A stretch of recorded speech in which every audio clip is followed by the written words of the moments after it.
2026 பொங்கல் பண்டிகை முதல் மதுரை தோப்பூரில் கட்டப்பட்டு வரும் எய்ம்ஸ் மருத்துவமனை செயல்பட தொடங்கும்.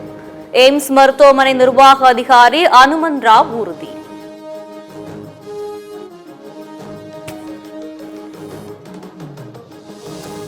இந்திய யூனியன் முஸ்லீம் லீக் கட்சியின் தேசிய தலைவர் பேராசிரியர் காதர் மொய்தீனுக்கு தகைச்சால் தமிழர் விருது அறிவிப்பு.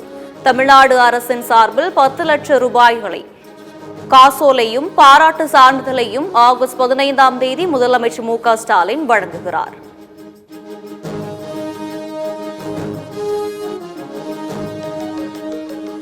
தமிழ்நாடு, புதுச்சேரி இன்று முதல் ஜூலை 10ஆம் தேதி வரை இடி மின்னலுடன் கூடிய மிதமான மழை பெய்யக்கூடும். நீலகிரி, கோவை மாவட்டங்களுக்கு இன்றும் நாளையும் மஞ்சள் எச்சரிக்கை.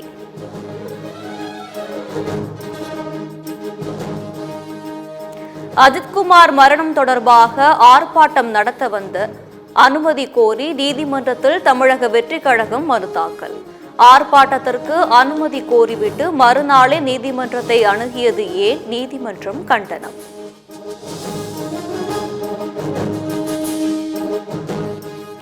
தமிழக வெற்றிக் கழகத்தின் முதலமைச்சர் வேட்பாளர் விஜய். சட்டமன்ற தேர்தலில் கூட்டணி குறித்து முடிவெடுக்க விஜய்க்கு முழு அதிகாரம் அளித்து செயற்குழு கூட்டத்தில் தீர்மானம் நிறைவேற்றம். வருகிற 2026 சட்டசபை தேர்தலில் கூட்டணி தொடர்பான அனைத்து முடிவுகளையும் எடுக்கும் முழு அதிகாரம் கழக தலைவர் அவர்களுக்கே வழங்கி இச்செயற்குழு ஒப்புதல் அளிக்கிறது. வருகின்ற 2026 சட்டமன்ற தேர்தலை நம் வெற்றி தலைவர் அவர்களை முதலமைச்சர் வேட்பாளராக கொண்டு தமிழக வெற்றிக் கழகத்தின் தலைமையில் களம் காண வேண்டும் என்று தமிழ்நாட்டு மக்களின் சார்பாக கேட்டுக்கொள்கிறேன். பாஜகவுடன் கூடி குழைந்து கூட்டணி வைக்க தமிழக வெற்றிக் கழகம் ஒன்றும் திமுகவோ அதிமுகவோ அல்ல. இதுவரை அதிமுக குறித்து பேசுவதை தவிர்த்து வந்த நிலையில் இன்றைய செயற்குழு கூட்டத்தில் கட்சித் தலைவர் விஜய் முதல் முறையாக விமர்சனம்.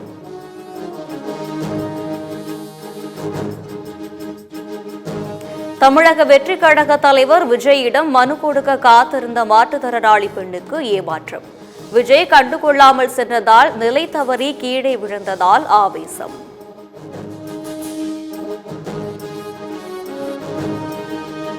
தமிழகத்தில் பிளாஸ்டிக் பயன்படுத்த தடை பிறப்பிக்கப்பட்ட ஆணை முறையாக நடைமுறைப்படுத்தப்பட்டதா? தமிழக அரசுக்கு சென்னை உயர்நீதிமன்றம் கேள்வி.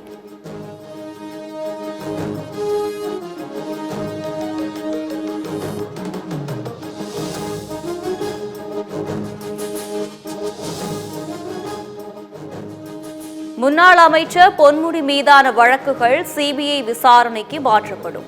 சென்னை உயர்நீதிமன்றம் எச்சரிக்கை.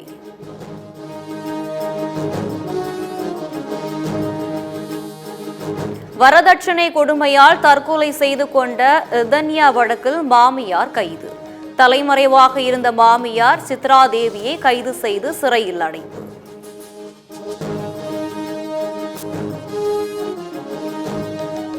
கொறடா விவகாரத்தில் அன்புமணி தரப்பும் ராமதாஸ் தரப்பும் சட்டப்பேரவை செயலாளரிடம் அடுத்தடுத்து கடிதம். இருதரப்பும் மாறி மாறி கடிதம் அனுப்பியதால் தொடரும் குழப்பம்.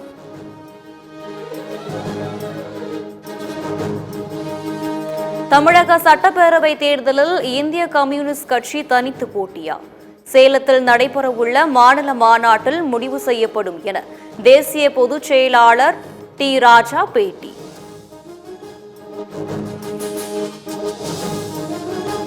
திருச்சி முக்கொம்பு மேலணையில் கழுகு பார்வை காட்சி. காவேரியிலும் கிளை வாய்க்கால் வாய்களிலும் தண்ணீர் வெளியேற்றம்.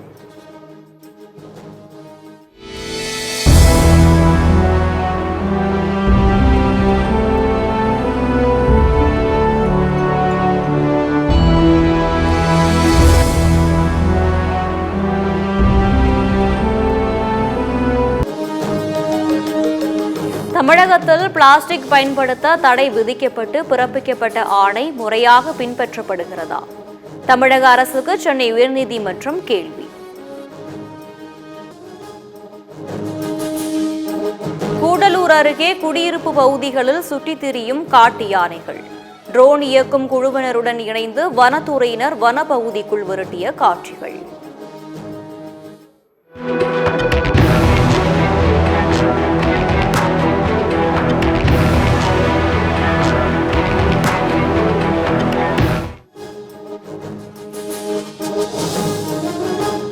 குஜராத் மாநிலம் கெடா பகுதியில் உள்ள அரிசி ஆலையில் திடீர் தீ விபத்து.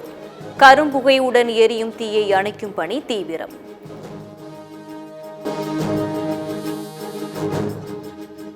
இத்தாலி தலைநகர் ரோமில் உள்ள பெட்ரோல் பங்கில் திடீர் வெடி விபத்து. காவல்துறையை சேர்ந்த 8 பேர் உள்ளிட்ட 9 பேர் படுகாயம். வங்கதேசத்திற்கு செல்ல இருந்த இந்திய கிரிக்கெட் அணியின் சுற்றுப்பயணம் திடீர் ரத்து. ஆகஸ்ட் மாதத்தில் மேற்கொள்ள இருந்த திட்டத்தை ரத்து செய்தது BCCI.